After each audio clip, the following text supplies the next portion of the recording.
जय हिंद दोस्तों, स्वागत है आपका हमारे YouTube चैनल में। आज की वीडियो में हम लेकर आए हैं आपके लिए यहाँ पर बहुत ही महत्वपूर्ण क्वेश्चन आंसर अयोध्या सिंह उपाध्याय हरिवंश जी से संबंधित। तो वीडियो को पूरा अवश्य देखना है। अयोध्या सिंह उपाध्याय हरिवंश जी से संबंधित फर्स्ट क्वेश्चन क्या पूछा गया है यहाँ पर, तो देखिए यहाँ पर पूछा गया है। उससे पहले सभी लोग वीडियो को लाइक कर लें और चैनल को सब्सक्राइब कर लें और सेल्फ स्टडी क्लासेस ऐप भी डाउनलोड कर लें। यहाँ पर आपके लिए हिंदी साहित्य का संपूर्ण कोर्स, हिंदी साहित्य की टेस्ट सीरीज उपलब्ध है आपके लिए, और यहाँ पर 2020 टेस्ट सीरीज करवाई जाती है हिंदी साहित्य की फ्री। ये आपकी सप्ताह में 2 दिन। तो इस टेस्ट सीरीज से भी अवश्य जुड़ें। तो self study classes play store से डाउनलोड करिए और अपनी तैयारी में लग जाइए। अयोध्या सिंह उपाध्याय हरिवंश जी से संबंधित फर्स्ट क्वेश्चन की बात करें कि अयोध्या सिंह उपाध्याय हरिवंश का जन्म कहाँ हुआ था। इनका जन्म बताना है, क्वेश्चन नंबर 1 है और आपका सही आंसर है। इनका जन्म हुआ था निजामाबाद आजमगढ़ में इनका जन्म हुआ था। बिल्कुल सही। क्वेश्चन नंबर 2 पूछा है कि हरिवंश किस युग के कवि हैं, ये आपके लिए बताना है क्वेश्चन नंबर 2 में। तो आपका बिल्कुल सही राइट आंसर है। क्वेश्चन नंबर 2 का सही आंसर है कि हरिवंश किस युग के कवि हैं। तो आपका सही आंसर है द्विवेदी युग के। तो विकल्प नंबर बी आपका बिल्कुल सही राइट आंसर होगा। द्विवेदी युग के कवि माने जाते हैं। और हरिवंश का जन्म कहाँ हुआ था, हरिवंश का जन्म कहाँ पर हुआ था ये बताना, कब हुआ था ये बताना है। तो इनका जन्म हुआ था कब, तो बिल्कुल सही राइट आंसर बताया है कि विकल्प नंबर आपका बी राइट आंसर है। 1865 ईस्वी में इनका जन्म हुआ था। तो इनका जन्म कहाँ पर हुआ था, निजामाबाद आजमगढ़ में। क्वेश्चन नंबर आपका यहाँ पर 4 पूछा है, अयोध्या सिंह उपाध्याय हरिवंश को किस नाम से जाना जाता है। तो उपन्यास सम्राट, प्रबंध शिरोमणि, या फिर कवि सम्राट, या काव्य शिरोमणि। तो इनको जाना जाता है कवि सम्राट के नाम से। क्वेश्चन नंबर 5 है, किस विद्वान ने हरिवंश को आधुनिक काल का सूरदास कहा है। तो आपका सही आंसर है। क्वेश्चन नंबर यहाँ पर पूछा है 5 और 5 का सही आंसर जो होगा वह है विकल्प नंबर 1 यानी कि डॉक्टर गणपति चंद्र गुप्त आपका सही आंसर होगा। खड़ी बोली का प्रथम महाकाव्य माना जाता है प्रिय प्रवास, पद्य प्रसून, पारिजात या प्रेम श्रवण। तो आपका सही आंसर है खड़ी बोली। खड़ी बोली का प्रथम महाकाव्य माना जाता है तो कौन सा माना जाता है, प्रिय प्रवास। विकल्प नंबर 1 आपका सही आंसर होगा। हरिवंश जी का कौन सा काव्य पहले ब्रजांगना विलाप के नाम से प्रकाशित हुआ था। तो वह काव्य आपके लिए बताना है प्रिय प्रवास, पारिजात, पद्य प्रसून या फिर प्रेम श्रवण। तो प्रिय प्रवास ये जो है पहले ब्रजांगना विलाप के नाम से प्रकाशित हुआ था। बिल्कुल सही। क्वेश्चन नंबर 8 है, प्रिय प्रवास में कितने सर्ग हैं। सर्ग पूछा गया है, महत्वपूर्ण क्वेश्चन पूछा गया है। सर्ग कितने हैं, तो बिल्कुल सही राइट आंसर है। इसमें 17 सर्ग हैं। तो विकल्प नंबर बी आपका सही आंसर है। क्वेश्चन नंबर 9 क्या पूछा है कि हरिवंश जी को किस काव्य के लिए मंगला प्रसाद पारितोषिक दिया गया था। तो ये आपको बताना है, जो कि बहुत ही महत्वपूर्ण क्वेश्चन है। कई बार ये क्वेश्चन पूछा जा चुका है। और शिव प्रिय प्रवास आपका सही आंसर। प्रिय प्रवास के लिए इनको मंगला प्रसाद पारितोषिक सम्मान दिया गया था, पुरस्कार दिया गया था। प्रिय प्रवास में मुख्यतः रस है, संयोग श्रृंगार है, वियोग श्रृंगार है, वीर रस है, शांत रस है। तो क्वेश्चन नंबर 10 का सही आंसर है। इसमें रस की बात करें तो इसमें वियोग श्रृंगार रस माना जाता है। तो विकल्प नंबर सी राइट आंसर है। प्रिय प्रवास की किस सर्ग में राधा के विरह का वर्णन मिलता है। प्रथम सर्ग, द्वितीय सर्ग, तृतीय सर्ग या फिर चतुर्थ सर्ग में राधा के विरह का वर्णन मिलता है। तो चतुर्थ सर्ग में मिलता है। प्रिय प्रवास के चतुर्थ सर्ग में राधा के विरह का वर्णन मिलता है। बिल्कुल सही। हरिवंश जी का कौन सा काव्य अपनी काव्यगत विशेषताओं के कारण हिंदी महाकाव्यों में माइल स्टोन माना जाता है। हरिवंश जी का कौन सा काव्य अपनी काव्यगत विशेषताओं के कारण हिंदी महाकाव्यों में माइल स्टोन माना जाता है। तो प्रिय प्रवास। तो विकल्प नंबर डी आपका सही आंसर होगा। हरिवंश जी के इस काव्य में राम और सीता के निर्वासन की कथा कही गई है। कौन से काव्य में कही गई है, तो बिल्कुल सही राइट आंसर है आपका यहाँ पर। बिल्कुल सही, बहुत बढ़िया। विकल्प नंबर बी राइट आंसर है। वैदेही वनवास आपका सही आंसर होगा। वैदेही वनवास में कितने सर्ग हैं। क्वेश्चन नंबर 14 है और 14 का सही आंसर आपका होगा 16 सर्ग हैं, 17 सर्ग हैं, या फिर अगला विकल्प आपका यहाँ पर दिया गया है कि 18 सर्ग हैं या फिर 19 सर्ग हैं। तो यहाँ पर आपके 18 सर्ग हैं। वैदेही वनवास में कितने सर्ग हैं, 18 सर्ग आपका सही आंसर होगा। हरिवंश जी की सर्वप्रथम लिखी गई पुस्तक कौन सी है, ये क्वेश्चन बहुत ही महत्वपूर्ण क्वेश्चन पूछा गया है। और क्वेश्चन नंबर 15 का सही आंसर है विकल्प नंबर बी यानी कि वेनिस का वाका आपका राइट आंसर है। बिल्कुल सही। क्वेश्चन नंबर आपका 16 है, हिंदी साहित्य सम्मेलन द्वारा हरिवंश जी को कौन सी उपाधि दी गई थी। महत्वपूर्ण क्वेश्चन है और आपका सही आंसर है, क्या है राइट आंसर, तो साहित्य वाचस्पति आपका सही आंसर होगा। विकल्प नंबर आपका यहाँ पर जो एक है वह आपका सही आंसर है। हरिवंश जी का रीति ग्रंथ कौन सा है, इनका रीति ग्रंथ बताना है क्वेश्चन नंबर 17 में, तो बिल्कुल सही राइट आंसर है। हरिवंश जी का रीति ग्रंथ माना जाता है रस कलश, तो विकल्प नंबर बी आपका सही आंसर होगा। इनमें से कौन सी रचना हरिवंश जी की है, बताइए। उद्धव शतक या कुब्जा शतक, कृष्ण शतक, लोकोक्ति शतक, तो कृष्ण शतक जो रचना मानी जाती है यह हरिवंश जी की मानी जाती है, बिल्कुल सही। कबीर कुंडल काव्य किसका है, कबीर कुंडल काव्य माना जाता है, किसका माना जाता है, क्वेश्चन नंबर 19 है और आपका बिल्कुल सही राइट आंसर है 19वां क्वेश्चन का विकल्प नंबर डी हरिवंश आपका सही आंसर होगा। क्वेश्चन नंबर 20 की बात करें यहाँ पर कि प्रिय प्रवास काव्य में नायक नायिका है, तो प्रिय प्रवास काव्य में नायक नायिका कौन है, महत्वपूर्ण क्वेश्चन पूछा गया है और आपका राइट आंसर होगा क्वेश्चन नंबर 20 का राधा कृष्ण, आपका कृष्ण राधा आपका बिल्कुल सही आंसर है।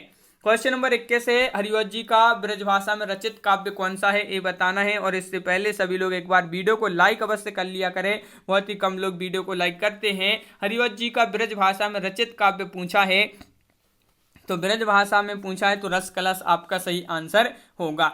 क्वेश्चन नंबर 22 पूछा है, हरिवंश जी का रस स्वरूप नायिका भेद एवं ऋतु वर्णन का ग्रंथ कौन सा है। हरिवंश जी का रस स्वरूप नायिका भेद एवं ऋतु वर्णन का ग्रंथ है, तो वह ग्रंथ कौन सा है, रस कलश है, तो विकल्प नंबर बी आपका बिल्कुल सही राइट आंसर होगा।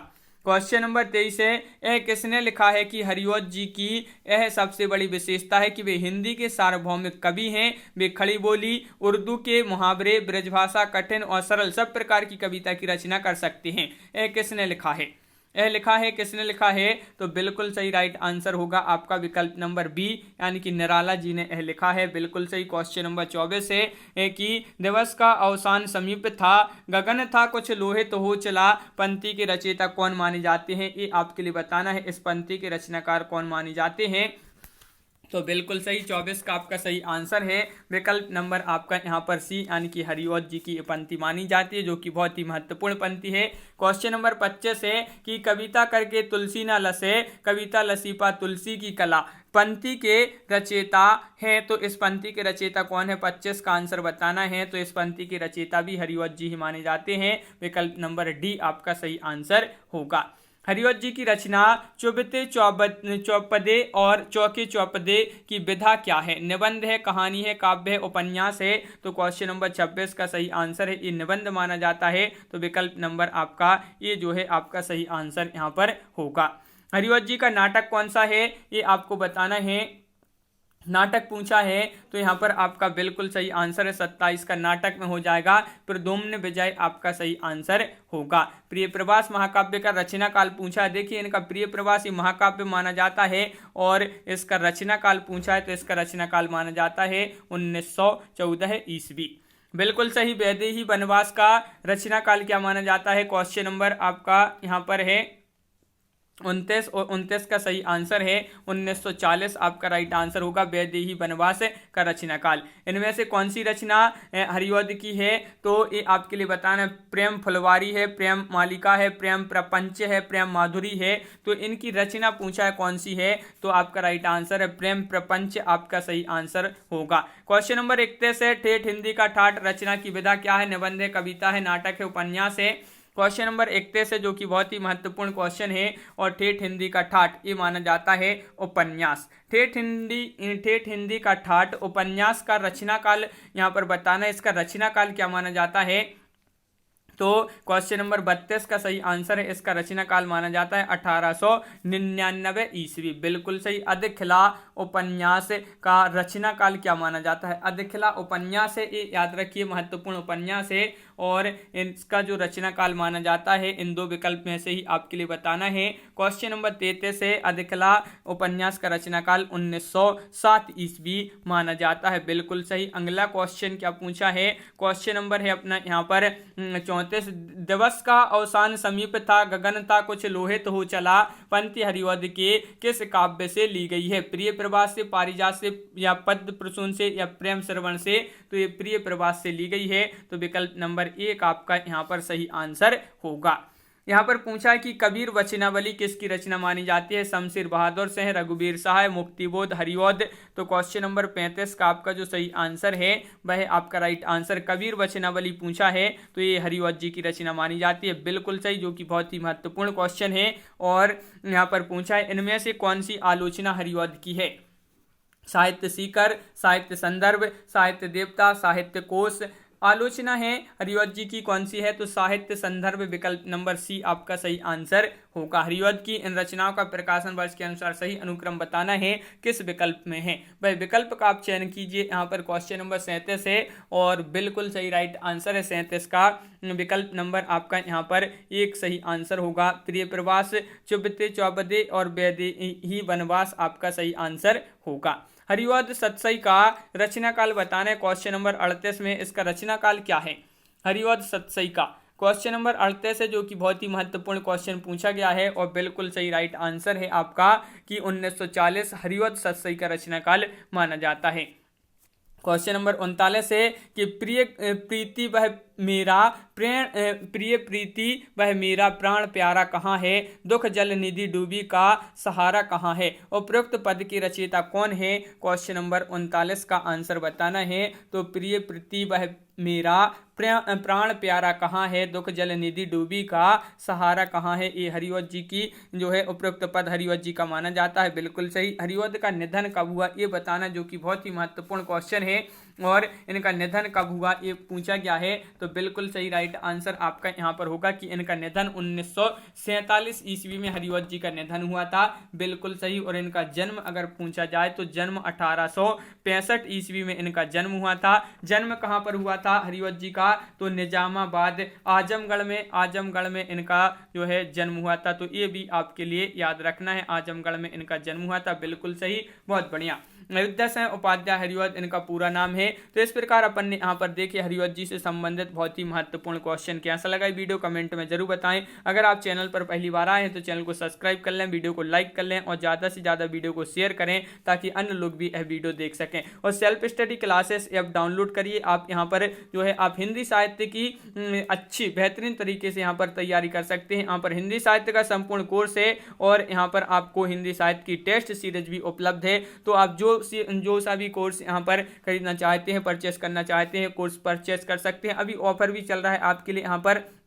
तो self study classes app download करें। 2020 टेस्ट सीरीज भी यहाँ पर फ्री होती है। ये टेस्ट सीरीज सप्ताह में 2 दिन, तो इस टेस्ट सीरीज से भी अवश्य जुड़ें। तो self study classes app download करें और अपनी तैयारी में लग जाएं। और ये सरसा पब्लिकेशन की बुक है कविमाला वस्तुनिष्ठ प्रश्न की। तो इस प्रकार आज की वीडियो में बस इतना ही। सभी के लिए बहुत बहुत धन्यवाद। जय हिंद।